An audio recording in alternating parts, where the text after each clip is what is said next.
L'actualité patrimoniale selon les GIRA. Peut-on hériter à moindre frais de ses grands-parents? Avec l'allongement de la durée de vie, nos modes de vie ont changé. On entre dans la vie active de plus en plus tard.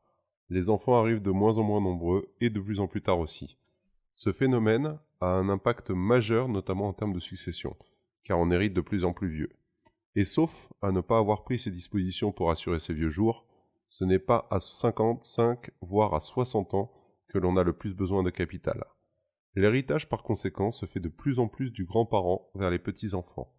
Mais est-ce une stratégie réellement efficace? Comment organiser un héritage grand-parent vers les petits-enfants? La transmission de patrimoine peut s'organiser de plusieurs manières. L'héritage du grand-parent vers les petits-enfants n'échappe pas à la règle. Une grande majorité des transmissions de patrimoine se font par succession. Les raisons sont très souvent plus psychologiques que patrimoniales. Et dans ce cas, deux cas de figure possibles. Le défunt a pris ses dispositions à travers un testament. En l'absence de disposition, les règles du Code civil s'appliqueront sur la succession. Commençons par voir en absence de testament. Nous commençons par évoquer le cas d'héritage sans disposition testamentaire, car cela correspond à 90% des successions en France. J'ai bien dit 90%. Dans ce cas de figure, les petits-enfants n'ont qu'une seule possibilité de devenir héritiers de leurs grands-parents, venir en représentation de leurs parents. Les héritiers selon le Code civil. Mais pour mieux comprendre ce mécanisme, commençons par un petit rappel du Code civil. Afin de protéger les enfants et de privilégier les transmissions au sein du cercle familial, le Code civil a prévu une hiérarchie des héritiers en cas d'absence de testament. Nous parlerons dans ce cas de figure d'héritiers légaux. En voici la classification. Rang 1, la descendance directe avec les enfants, petits-enfants, arrière-petits-enfants. Rang 1 bis, le conjoint en l'absence de descendance. Rang 2, les ascendants directs, en l'occurrence les parents. Rang 3, les collatéraux privilégiés que sont les frères et sœurs ou leur descendance. Rang 4, les ascendants ordinaires, grands-parents, arrière-grands-parents. Et rang 5, oncles et tantes, cousins et assimilés. Au moment de la succession sans testament, on balaye dans l'ordre les différents rangs pour voir à qui reviendra l'héritage. Et seuls les membres des rangs les plus élevés présents se partageront ce dernier. Remarque importante sur les successions sans descendance. Nous voyons que dans une succession en absence de descendance, le conjoint intervient en tant qu'héritier de ce que nous avons appelé le rang 1 bis. Il faut être vigilant dans ce cas de figure, car nous nous trouvons forcément face à une possibilité de transfert de patrimoine familial vers une autre branche d'une autre famille. Héritage grands-parents vers petits-enfants par représentation.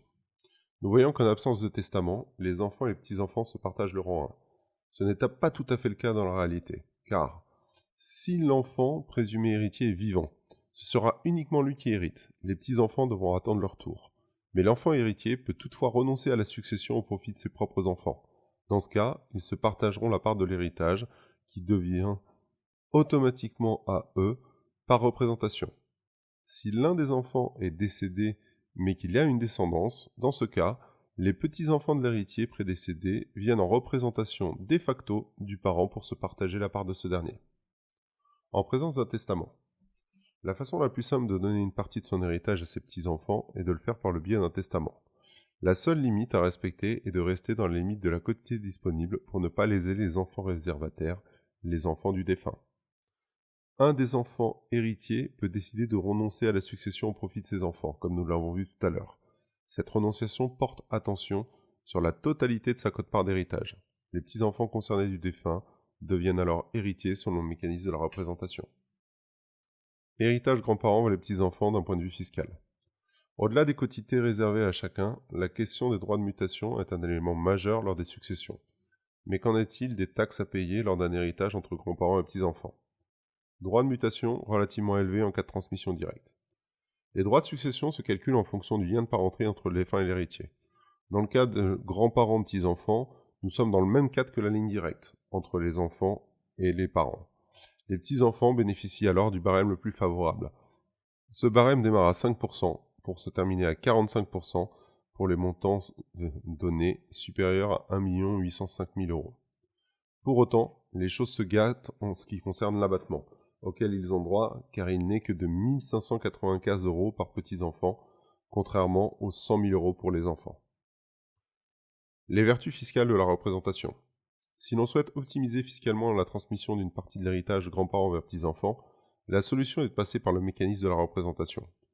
Comme vous avez pu le lire précédemment, ce mécanisme se fait de manière automatique lorsqu'un des enfants meurt avant ses parents, tout en ayant lui-même laissé une descendance. Mais elle peut se faire de manière volontaire si un des enfants héritiers souhaite abandonner le profit de la part de succession à ses propres enfants. D'un point de vue civil et fiscal, lorsqu'on vient en représentation d'une personne, on récupère la totalité de ses droits. Du point de vue de la succession, cela concerne le droit à la réserve côté civil et l'abattement de 100 000 € d'un point de vue fiscal, s'il n'a pas déjà été consommé par une donation antérieure. Cela représente un gain fiscal non négligeable puisque l'on passe d'un abattement de 1 594 € par enfant à un abattement global de 100 000 € par fratrie. On retrouve dans ce dispositif la même volonté que de la donation transgénérationnelle de ne pas pénaliser la transmission par saut de génération. Vous savez maintenant ce qu'il reste à faire.